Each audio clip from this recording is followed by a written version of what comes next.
민주당에서는 윤 대통령 탄핵까지 염두에 둔 듯한 그런 발언들이 나오는데 참 웃기죠. 남의 집 싸움이 감나라 배나라 합니까? 일단은 민주당은 자기 할 일이나 좀 했으면 좋겠어요. 이상민 장관의 탄핵 소추안에 관해서도 그렇죠. 의사 일정을 자기네 마음대로 변경을 했거든요. 장애투쟁을 왜 합니까? 마음대로 할 수 있으면서 결국은 이재명 대표의 방탄, 그렇죠. 활용했다는 모든 게 것밖에 방탄. 볼 수밖에 없습니다. 윤 대통령의 최근에 이제 그랬던 그 대통령실에서 나온 멘트들 때문에 네. 이 민주당에서는 이걸 갖고 이 윤 대통령 고발을 검토하겠다. 네. 전당대회 개입이다. 그러면서 뭔가 윤 대통령 탄핵까지 염두에 둔 듯한 네. 그런 발언들이 나오는데 이건 어떻게 보십니까? 전 참 웃기죠. 네. 왜 남의 집 싸움이 감나라 배나라 합니까? 일단은. 남의 집 근데, 싸움에. 예. 근데 이런 것들이 우려스러웠던 점이에요. 네. 제가 이제 당원분들한테 얘기하는 부분이 뭐냐면은 우리가 내부의 갈등과 분열을 일으키면 가장 좋아할 사람이 누굽니까? 네. 민주당이에요. 이런 것들을 또 네. 딱 집어가지고 파고 들어서 벌써 대통령은 뭐 고발을 하잖아요. 글쎄 말이에요. 근데 우리가 내부 갈등이나 어떤 분열 없이 하나를 똘똘 뭉친다면은 네. 가장 두려워하는 사람이 또 누구겠습니까? 그렇죠. 민주당입니다. 네. 예, 그렇기 때문에 이런 사안들을 민주당은 제발 좀 내려남불 하지 말고 네. 좀 자기의 할 일이나 좀 했으면 좋겠어요. 뭐냐면 네. 어제 이제 이상민 장관의 탄핵 소추안에 관해서도 그렇죠. 의사 일정을 자기네 마음대로 변경을 했거든요. 그렇죠. 네. 네.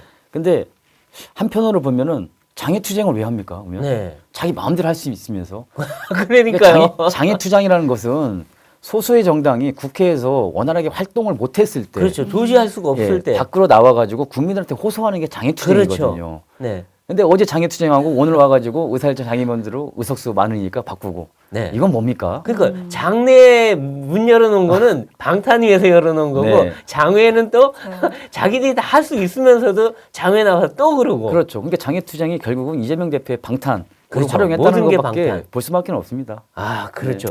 그리고 사실 대통령은 그 헌법상 소추의 대상이 아니에요. 그런데도 걸핏하면 윤 대통령 퇴진하라, 탄핵하자. 네. 이 참, 이게 거의 대선 불복 아니에요? 이거?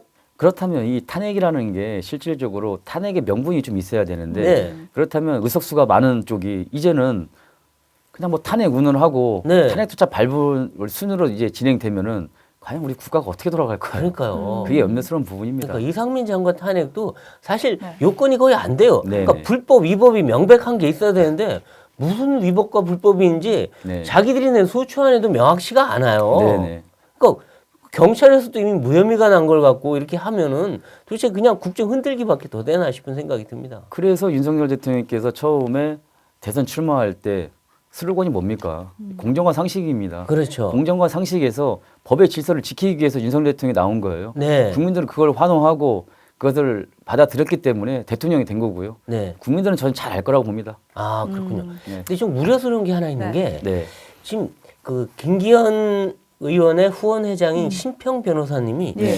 이 안철수 의원이 당대표 되면 윤 대통령이 탈당할 수 있다, 신당을 만들 수 있다 이런 취지의 말을 해서 상당히 이거 혹시 뭐 왜 갑자기 대통령 탈당? 네. 그러니까 좀 웃기잖아요, 그렇죠? 네. 당대표 선거 누구나 될 수 있는 거 아닙니까? 네. 그래서 거기에 대통령이 탈당할 이유는 없는 거 아닌가요? 여기에 대해서 어떻게 생각하십니까? 저는 이건 100% 있을 수는 없는 일이고요. 저는 네. 장담합니다. 예. 네, 항상 선거 때도 대통령과 차에 같이 타고 다니면서도 어떻게 보면 당의 주인은 당원이고 우리 네. 당원이 있기 때문에 우리가 이만큼 올라올 수 있지 않겠냐. 그렇죠. 실질적으로 경선에서도 홍준표 지금 시장하고도 어떤 경선에서 이제 많은 차이가 있었는데 네. 그 당원으로서 57% 홍준표 시장이 거의 한 4%, 한 20% 차이 났거든요. 네, 네, 당원들에게 많이 득표를 받고 당원들 지지를 받았던 대통령인데 네, 그거는 있을 수 없는 일이고 제가 네. 이제 분석을 했을 때는 네. 저도 이제 심평 변호사의 페이스북을 봤거든요. 네. 근데 심평 변호사는 내년 총선에서 우리가 이기지 못하고 이 네. 당의 분열과 갈등이 있다면은 정말 심각한 문제다. 네. 그래서 총선은 어떻게 반드시 이겨야 된다라는 어떤 그런 의미를 네. 조금 너무나 좀 강하게 메시지를 던지지 않았을까 생각합니다. 반드시 이겨야 된다는 네. 그거예요. 네. 다른 표현이었다. 네. 최고위원 선거 이렇게 도전을 하셨는데 나오게 되신 이유가 어떻게 되시나요? 전 나오게 된 이유가 명확한데요. 네. 제가 10개월 동안 윤석열 대통령의 경선, 뭐 본선, 인수위까지 역할을 네. 했는데 그리고 나서 저는 내 역할은 다 끝났다. 네. 대통령 당선됐으니까. 네. 그래서 저는 대통령한테 가장 도움이 되는 일이 무엇일까라고 생각을 했을 때 내가 대통령하고 친하다고 하고 오히려 대통령이 뭐 집에 자주 간다, 전화 통화를 자주 간다 그런다면 대통령한테 뭐 비선 실세라는 또 얘기 나올 것 같고 그래서 최대한 좀 중앙 정치 의정 활동을 열심히 하는 게 좀 도와주시는 길이 아닐까 그렇죠. 생각해서 의정 활동 열심히 하고 있는데 대통령께서 특히나 이 조선일보하고의 네. 신년 인터뷰에서 네. 내년 총선에서 이기지 못하면 식물 대통령이 된다는 말씀을 아, 그렇죠. 하셨더라고요. 예. 전 충격이었습니다. 음. 아 대통령님께서 그만큼 지금 위험한 상황이구나. 예. 네. 실질적으로 그렇잖아요. 우리 국민의힘에서 입법 활동을 할 수 있는 게 많지 않아요. 그렇죠. 180석 야당에 가려져 가지고 맞습니다. 예. 그러다 보니까 아, 내가 할 수 있는 일이 더 이상 없는 게 아니라 진정으로 대통령을 위해서 할 수 있는 일이 무엇일까, 윤 정부를 위해서 할 수 있는 무엇일까라고 했을 때 네. 제가 최고위원 도전해서 지도부에 좀 들어가는 게 네. 예, 좀 도와주는 거지 않을까 해서 이번에 다시 최고위원 도전했습니다. 그렇군요. 네. 그럼 이제 만약에 최고위원이 되신다면 대통령실과 국민의힘의 어떤 발전을 위해서 어떤 부분을 좀 도와주실 수 있다고 생각하시는지요? 아니 저는 역할은 여러 역할이 있겠죠. 네. 근데 이제 여당과 야당의 지도부는 전 다르다고 봅니다. 네. 야당은 뭐 대통령을 뭐 네거티브하고 공격하고 잘못된 거 요만한 거 있으면은 뭐 네. 얘기하고 하지만은 여당은 네. 어떻게 보면은 내년 총선이 있잖아요. 그렇죠. 네. 우리가 두 번 다시 전 지도부와 같은 실패를 해서는 안 됩니다. 네. 그렇기 때문에 여당의 역할은 뭐 정부하고 좀 협업하고 네. 정부에 이제 동력을 실을 수 있게끔 입법으로서 좀 기관으로서 그렇죠. 역할을 좀 뒷받침해주는 역할이 우선이지 않을까. 그렇죠. 네, 근데 그런 거에 맞습니다. 있어서는 좀 제가 적임자지 않을까요? 그렇죠. 아무래도 네. 대통령님이 어떤 정책을 생각하고 계시고 뭘 하려고 그런지 잘 알면 아무래도 뒷받침도 더 잘해줄 수 있고 또 소통도 필요하지 않습니까? 네네. 국민들이 원하는 걸 또 대통령한테 말을 해줄 필요도 있지 않습니까? 네, 물론 그런 것도 분명히 있고요. 그리고 지도부라는 게 저는 또 제가 운동을 해서 그런지 항상 비유하는 부분을 스포츠하고 좀 비유하면 네네. 우리가 축구 경기를 하게 되면은 축구가 공격수도 있고 네. 그렇죠. 미드필드도 있고 예. 수비도 있잖아요. 네, 그렇죠. 근데 이제 미드필드 역할을 제가 좀 할 수 있는 게 더 아. 잘하지 않을까. 네. 예. 아. 그럼 지도부가 저희가 총 최고위원 4명에 이제 청년 최고위원 1명, 그렇죠. 5명이기 때문에 네. 네. 뭐 공격수 역할 할 사람도 있을 거고, 그렇죠. 맞아요. 수비 역할 할 사람도 있을 아, 거고, 맞아요. 어떤 미드필드 역할 할 사람도 있을 거고. 아. 근데 제 역할은 어떤 축구에서 미드필드 역할을 좀 아. 좋지 않을까 생각합니다. 여당의 당정관 미드필드 역할. 네네. 야, 그거 좋네요. 네. 그리고 이제 네. 지금 좀 핫한 그 좀 이 전당대 상황으로 들어가 보면 네. 지금 뭐 그동안 나경원 의원 논란도 있었고 안철수 의원 논란도 있었고 또 김기현 의원과 안철수 의원 간의 또 논쟁도 있고 한데 자, 일단 김기현 후보와 안철수 후보의 차이는 진심의 차이다 하셨는데 이거는 두 사람 간에 무슨 차이가 있다는 뜻이고 이건 김기현 후보가 돼야 된다는 의미이십니까? 아, 저는 뭐 김기현 의원하고 뭐 연대라면 연대를 좀 하고 있는데요. 아, 네. 그게 뭐냐면은 저희 대선 기간 때 0.73%로 승리를 거뒀잖아요. 그렇죠. 근데 정말 위험한 순간이 많았고 위기했던 순간이 굉장히 네. 많았습니다. 가장 위기했던 것은 이준석 대표의 가출 사건. 그렇죠. 그때 어떻게 보면 대선 기간 중 하루에 일정이 8개에서 10개씩 소화해냅니다. 그럼 대선 후보자로서 국민들한테 내가 국정 운영을 어떻게 할 것이고 내가 네. 대통령이 왜 돼야 되는지를 네. 어필하는 그 시간이거든요. 그렇죠.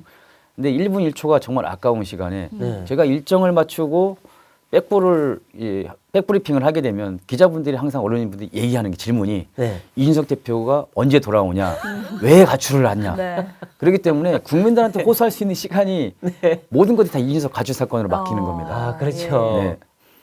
근데 지역 가도 이제 어르신이나 우리 어머님 아버님들도 대통령이 손을 못 잡잖아요. 네. 바쁘시니까. 그러니까 네. 제 손을 잡고 이 실장님 꼭 이준석 대표 데리고 오십시오. 아. 왜 나갔냐. 지금 너무 걱정들 많이 하셨어요. 야, 이게 좀 나가서 국정해야 되는데 집 나간 대표 걱정해야 되니. 네.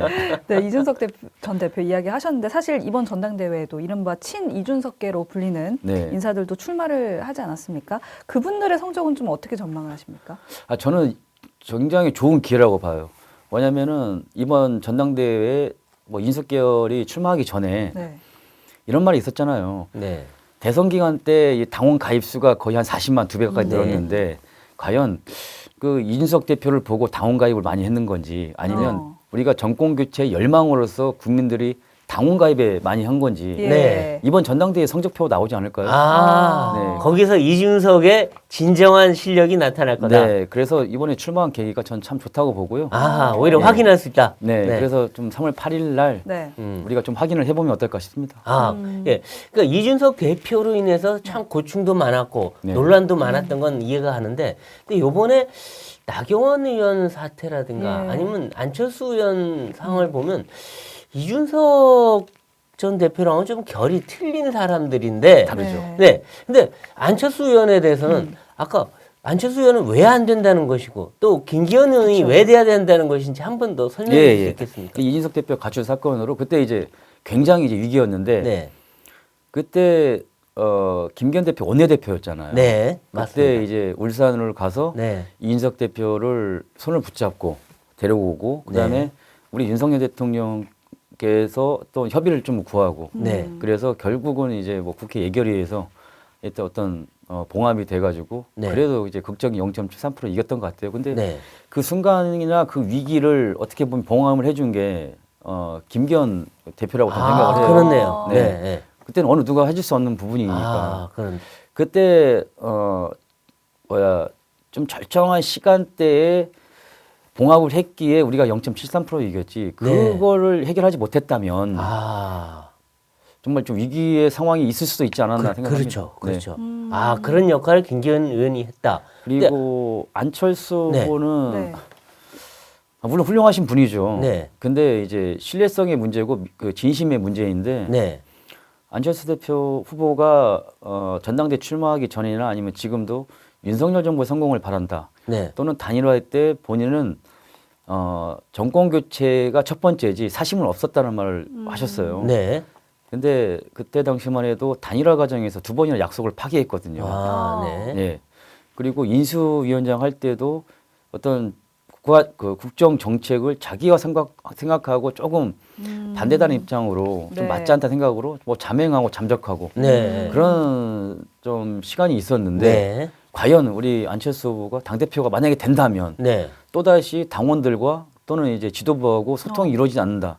그럼 또 잠행하지 않을까. 이런 우려스러운 점이 있습니다. 네. 그럼 불신의 문제가 있다. 네, 그래서 이게 어떤 당대표 리더십이나 신뢰성의 문제인 것 같습니다. 아, 네. 근데 이 대통령실에서 나왔던 그 멘트를 보면은 윤핵관이란 말을 쓰는 게 오히려 대통령을 욕보이는 일이다라고 네. 했는데 사실 윤핵관이란 말은 뭔가 일반 명사처럼 여권에서 그동안 하도 자주 네. 쓰여왔던 말이라 그렇게까지 화를 낼 일이냐라는 얘기가 있고 또 윤한연대에 대해서는 물론 대통령과 동급으로 두는 건 좀 말이 안 되는 얘기긴 한데 하지만 그 대선 후보 단일화를 했던 당사자로서는 어느 정도는 그 얘기도 할 수 있는 문제 아니냐라는 지적도 있어요. 거기에 대해서 어떻게 보십니까?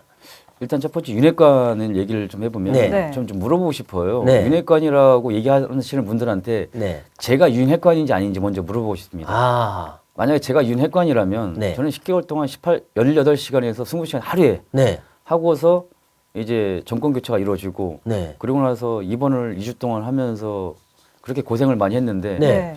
그리고 나서 제가 대통령님 5월 10날 그 용산으로 가시고 네. 과연 내가 대통령을 들먹였는지 아니면 제가 정치적 이익을 받는지 아니면 네. 사적으로 대통령을 이용했는지 그런 걸 보면은 윤핵관이라는 표현은 우리가 항상 음. 답이 나왔을 때 그 과정을 보면은 네. 윤핵관의 표현, 또 윤핵관의 프레임을 과연 누가 어떻게 세웠는지 아, 그걸 좀 보면 좀 정답이 나올 것 같고요. 아, 네. 사적 이익을 추구한 적이 없다 이거죠. 없죠, 제가. 그러니까요. 예, 예. 네. 없죠.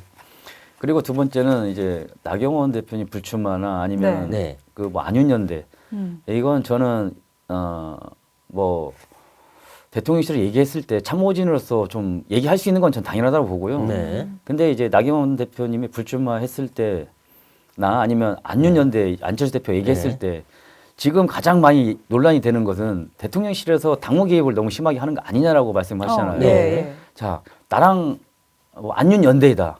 그러면은 스스로 먼저 대통령을 끌어들인 사람들이거든요, 본인들이. 아, 네. 안윤연대라는 말 그러잖아요. 그럼 대통령하고 안철수 대표하고 연대하는 거잖아요. 네. 그럼 다른 후보들은 뭡니까? 예. 네. 그러니까 대통령실에서 너무 당무 개입을 하는 거 아니냐 네. 이런 어떤 해석이 나올 때는 항상 그 과정을 우리가 먼저 살펴보면은 네. 왜 그런 말이 나왔을까라는 생각을 하지 않았나 생각합니다. 아, 그렇군요. 네. 그렇군요. 그럼 나전 의원의 불출마에 대해서는 어떤 개입이 전혀 없었다고 생각하십니까? 그러니까 분명하게 그 나경원 대표도 불출마를 하기 전에 네. 윤석열 정부의 성공을 좀 바란다라고 좀 말씀을 하셨잖아요. 네. 그렇죠. 근데 이제 그때 대통령실 메시지에서 좀 그 저출산 특위하고 그다음에 기후 대사를 네. 좀 충실히 좀 했으면 좋겠다. 아, 네. 이런 그렇죠. 메시지도 나왔고 그거에 대해서 대통령실에서 얘기를 좀 메시지를 좀 전달을 했는데 예. 네. 대통령의 마음은 그게 아니다. 그 대통령의 주위에 있던 사람들이 잘못된 판단을 한 거다라고 아, 했을 때 그렇죠. 그렇게 얘기했죠. 그러면 또 대통령을 끌어들이는 거잖아요. 아, 네. 예. 그런 메시지는 음. 대통령께서 직접 메시지를 좀 줘라. 네. 예. 그러다 보니까 이게 자동적으로 그러면 대통령이 그거에 대해서 메시지를 내기도 그렇고 아. 또 안 내기도 좀 그렇잖아요. 예. 네. 근데 결정적인 순간은 대통령께서 그때 해외 순방 중이셨어요. 아, 그렇죠. 그렇죠. 네, 네. 맞습니다. 해외 순방 중에서 우리가 300억 달러라는 것을 어제 그렇죠. UAE 가서 UAE 가가지고 네. 그걸 달성을 하셨는데 네. 그만큼 그렇게 열심히 또 나는 우리 대한민국의 1호 영업사원이라는 그렇죠. 말씀도 하셨는데 네. 그렇게 열심히 뛰셨는데 네. 이 와중에 어. 어떤 집안의 갈등과 분열로 이렇게 한다는 것은 좀 적절치 않다고 좀 봐요. 아, 그렇군요. 알겠습니다.